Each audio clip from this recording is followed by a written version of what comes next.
Thank you for tuning into the Hacking the Patriarchy podcast. I'm your fervent feminist host, Raven O'Neill, and I get the honors of sitting down with women experts from all walks of life to discuss the ideas, opportunities, and the strategies that women can take advantage of to get ahead in our patriarchal society. So, if one of your love languages is learning how to hack patriarchal systems and structures, I invite you to join us and help move the needle. I'm excited to welcome today's guest, Gwenevere Crary. Gwenevere eats, sleeps, and breathes people operations. From her time as Global People Ops Executive for a B2B and a B2B2C SaaS startup companies to her current role as a full-time fractional people operations consultant, she has 2 decades of experience in HR for tech and startup companies. Awarded the National Human Resources Association Executive of the Year in 2021, Gwenevere is relentlessly positive and refreshingly innovative while providing transformative and innovative people operations support, guidance, and advice to help founders and CEOs scale their businesses from a people perspective. Let's all pull our virtual hands together and offer Gwenevere the warmest of welcomes. Welcome, Gwenevere. Thank you, Raven, for having me. Excited to be on the show. I'm excited to have you. We're going to dive into the big B word. We're going to be talking about boundaries today. Boundaries in our career, one of our favorite topics. I myself don't have very good boundaries, so this will be a very good learning segment for myself.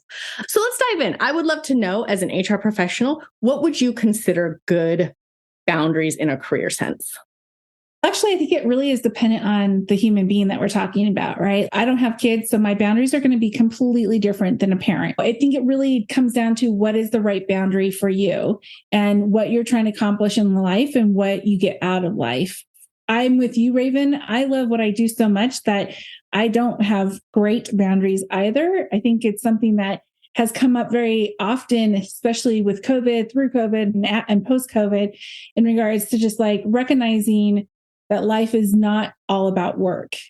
But at the same time, I love what I do so much, it doesn't feel like work. And so really creating those boundaries is important. But again, it could be completely different for everybody. I'm not a morning person. So my boundary is, my first meeting is like, my first reoccurring meeting is 8:30.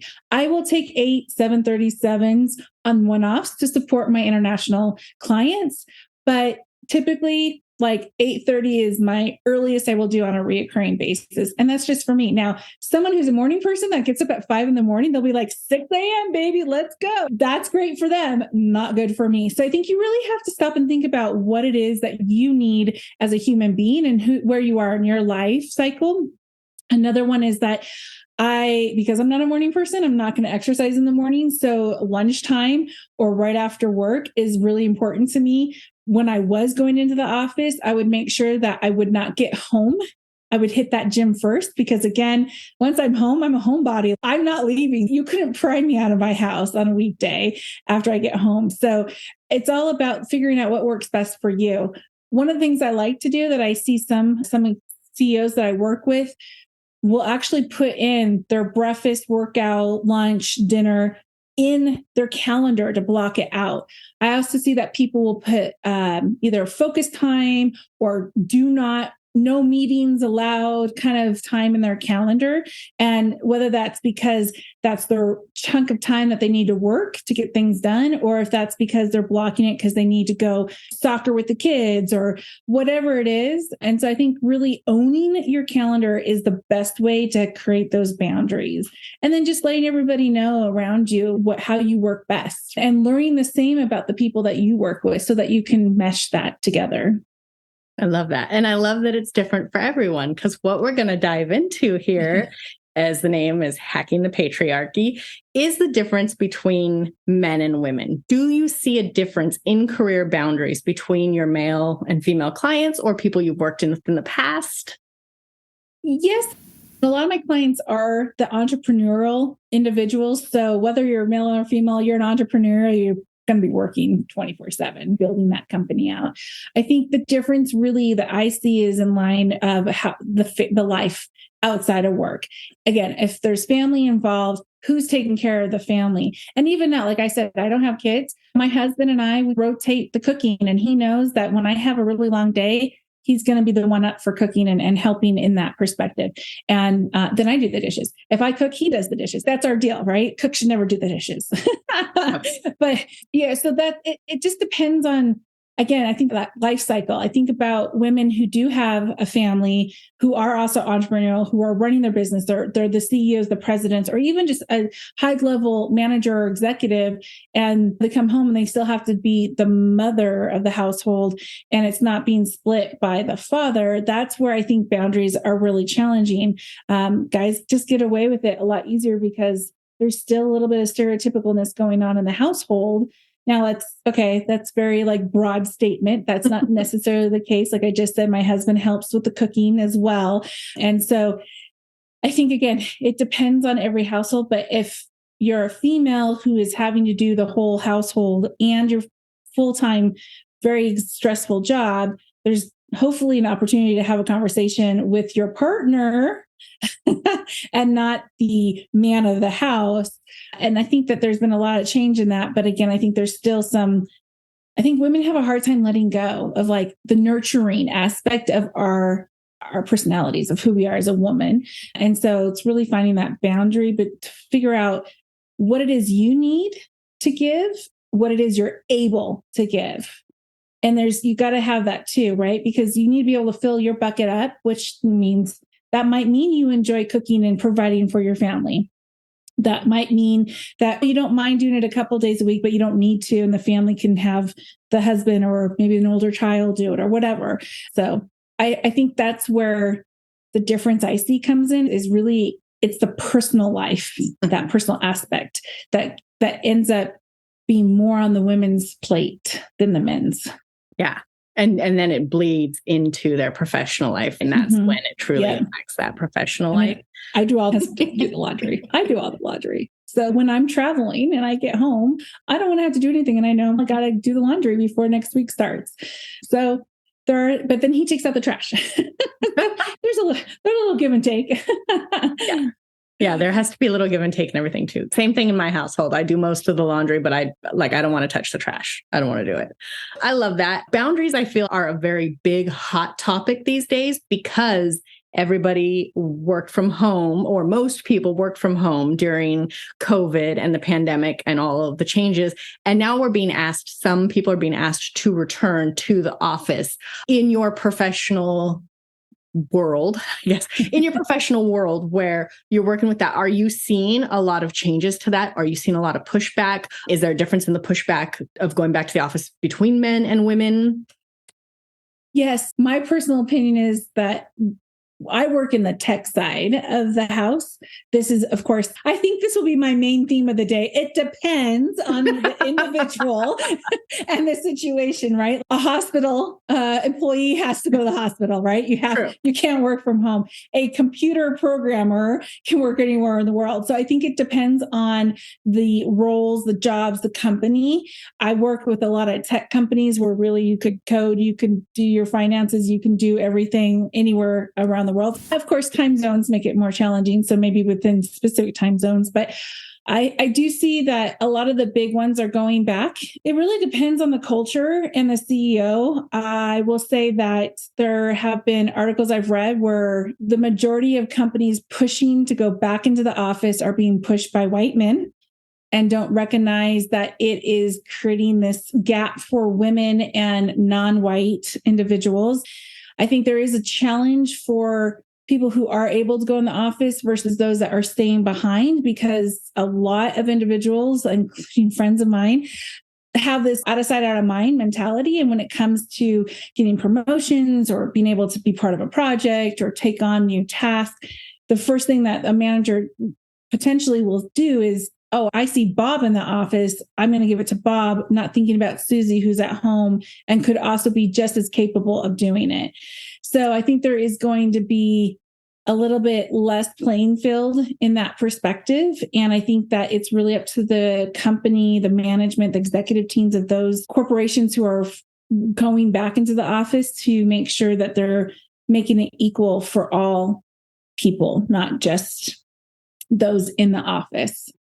feel like I might have missed a couple of questions there. No. Do I see it different? I do see it different. Again, women have a lot on their shoulders if they have kids. And so is it the man that's going to give up their job and stay home? Not typically. Now we're seeing a little bit more of that happening these days, but typically it's the woman. And is the woman going to try to stay behind and work from home to take care of the kids during the day? Probably. Are they going to end up having to leave a company and find one that's remote? Maybe. It also might mean that they have to take a step back of their career and maybe just find something that helps pay the bills and not necessarily a career satisfying role.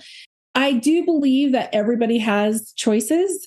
Of course, everyone needs to pay bills. There is a financial aspect to that, but everybody makes choices and you got to live with those choices, whether you're happy with them or not. And so I think whether you're in a relationship that forces you to not be able to do the career, or you have kids, you made the decision to have kids, or maybe, oops, we have a kid now. So at the end of the day, life is all about choices and you got to live with the ones you made. Mm-hmm. Yeah. You brought up so many great points, but it's funny because you mentioned the whole in office, seeing that person work and being in front of them all the time might change the viewpoint of future promotions and whatnot. And it actually made me think of a lot of stuff I'm also seeing where I will say when I was younger, and I feel like pre-pandemic too, and maybe that's just me, but there was this whole work is life. Right? Generations, because I do feel like, what is the youngest generation now? Millennial, Gen Z. Gen Z is very much, no, these are my hours of work. This is what I'm willing to do. I'm not taking it home with me. And I feel like the pandemic also definitely made me feel that way. Okay, these are the boundaries. This is the boundary. I'm not going to take it on the weekends unless I have to. As an entrepreneur, you have to sometimes. But I feel like generations and the pandemic really, it set a precedence to change that boundary. Have you seen a ton of that too? This is, I'll work 9 to 5. I'm done. Unless it's emergency, don't call. A little bit, but not really, because again, I'm in the startup space. I work in the startup space. There's not an opportunity for that. If you want the company to be like a startup, 90+% of startups fail. If you want it to be successful, you're going to work beyond the 9 to 5. And you're going to need to find people that are willing to do the same in order to make the company successful. I personally have some concerns I appreciate that perspective and the boundaries of which you're not just your work. I know that when I shift gears 2-3 years ago, I was like, oh my gosh, who am I without this job? And then finding who I am as a human being. So I appreciate that perspective. But I also, at the same time, have a little bit of fear of where our world will be in 30, 40 years. Because when I think about who I am today and the grit and the toughness I have to get through challenging times, didn't come because I only worked 8 to 5 or 9 to 5, and I didn't work hard and extra beyond that, right? So I do wonder what the grit will look like with the generation in 30 to 40 years from now. And you think back on just how the US was made. Is it right? No, of course not. People weren't paid. They were paid very minimum. They were treated horribly. But at the end of the day, there's a lot of reasons why America is or was, whatever you want to say today, great, was a very number one nation. And it was because of the grittiness and the hard work of people who didn't just go, oh, it's 5 o'clock, I'm going to bow out now and go surfing for the day or whatever. I do believe there are boundaries, but I do believe there should be perspective of the fact that you're not going to always be able to do that every single day of your life and be able to be a president of a company by age 40. Yeah. So taking in all that we've covered from the male, female, man, woman perspective, entrepreneurship perspective, startup perspective, age perspective, all the different things that are playing into how we set up boundaries, how we hold our boundaries, all of that. Do you have any advice for women that are actually, let's start out, let's split it up. Let's have a little fun. Okay. For those starting their career out. I think the one thing I wish that I could have taught myself to do better, and I'm still working on this, is not apologizing. I think that's the biggest thing I see between women and men is what we apologize for everything. I bump my husband in the car or walking or whatever, and I'll apologize.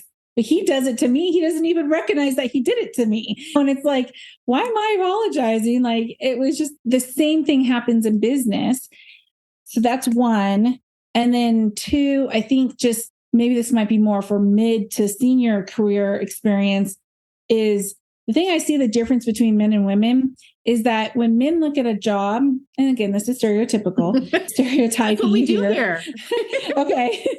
my HR disclaimer right there, but is that they'll look at a job description and go, yeah, I can do that. A woman looks at the job and goes, I haven't done that yet. I can't apply for it. Yep. There's a statistic, right? Men will look at it and they actually can do 3 things and they'll apply. Let's just say it this way. Men know how to bullshit better than women, and they're more comfortable in their skin to do that. They're more comfortable to just play it by ear, fake it till you make it. And I'm not saying that's what all men do, but I feel like from my experience, that's why men get ahead a little bit more than women, because we tend to go exactly what we said. If there's 20 things on that must have experience list, men will be like, oh, I have 3 of those. I'll apply for the job and get it. Women will be like, I have 17 of those, but I don't have those other 3. Maybe I'll apply. I probably won't get it. I'm not going to apply at all. And so really, I think it's also like for me personally in my career, I've really learned how to, I'm not good at selling myself. Like my experience and what I do, I downplay that all the time. And it's through other mentorships within my life that have really helped rephrase or put it in a different light. Like they'll say something about me and I'll be like, what are you talking about? And I'll be like, oh, that's how you see me. So I think my biggest advice would be talk to some people that know you and ask them, hey, if you were to have to introduce me in a professional way, how would you do that? And hear from them how they see you, because how they see you is such an eye-opening compared to how you see yourself in your head.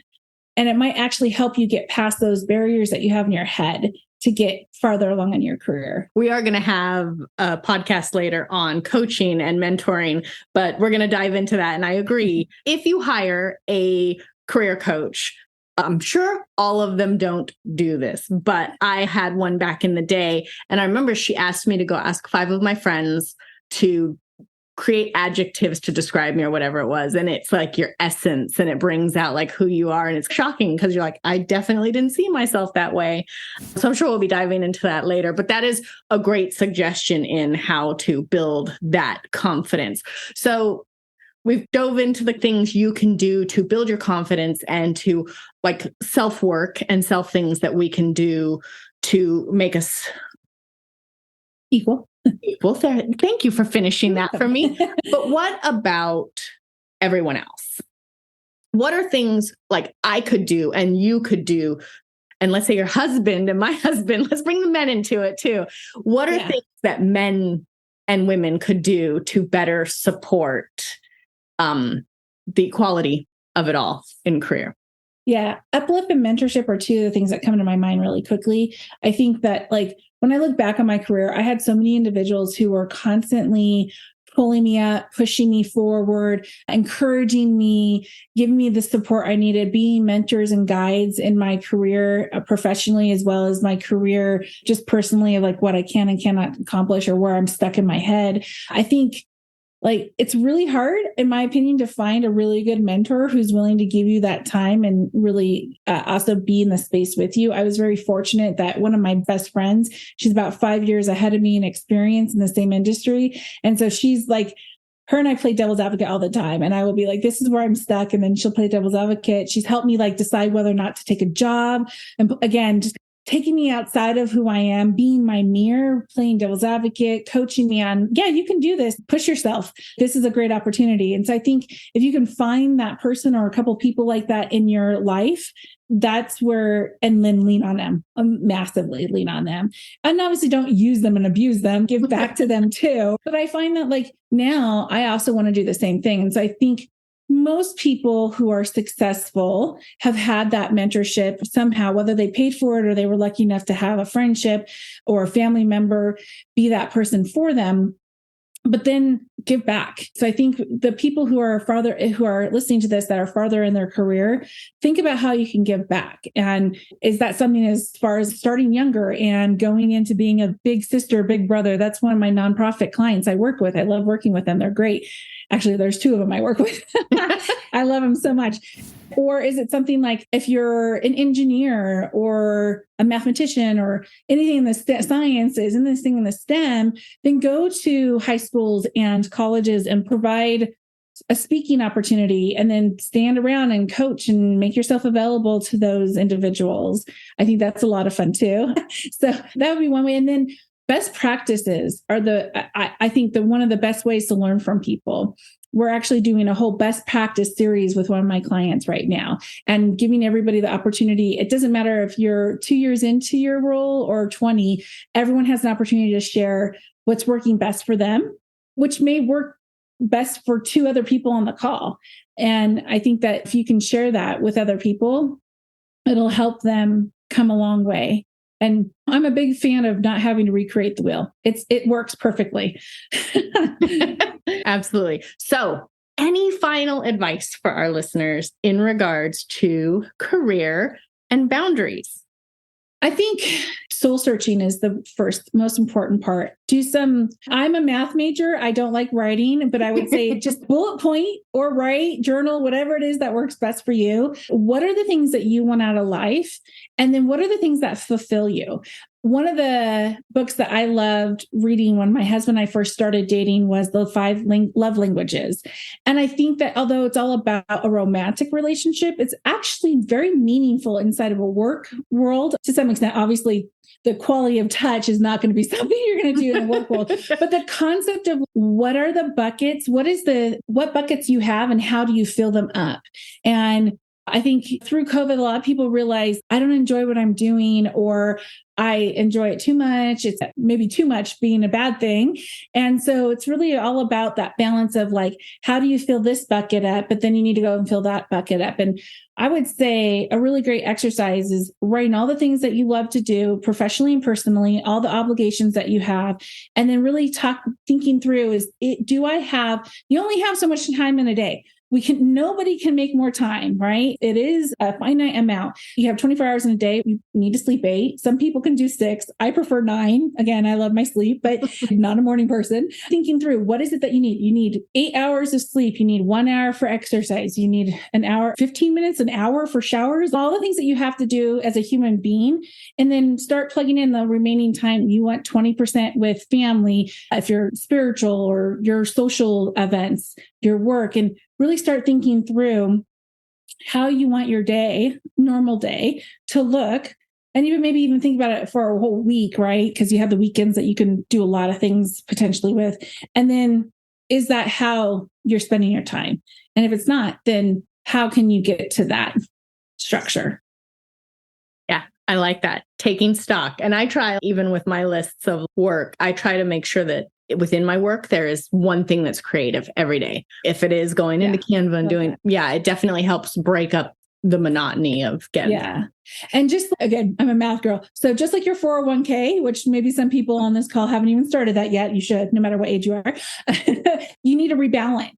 And so even though you might have found that perfect balance for you at 23, that's not going to be the right balance at 33, 43, 53. So I think a really good practice is just to reevaluate that balance, whether it's 6 months or every 12 months or big life event, marriage, kids, whatever.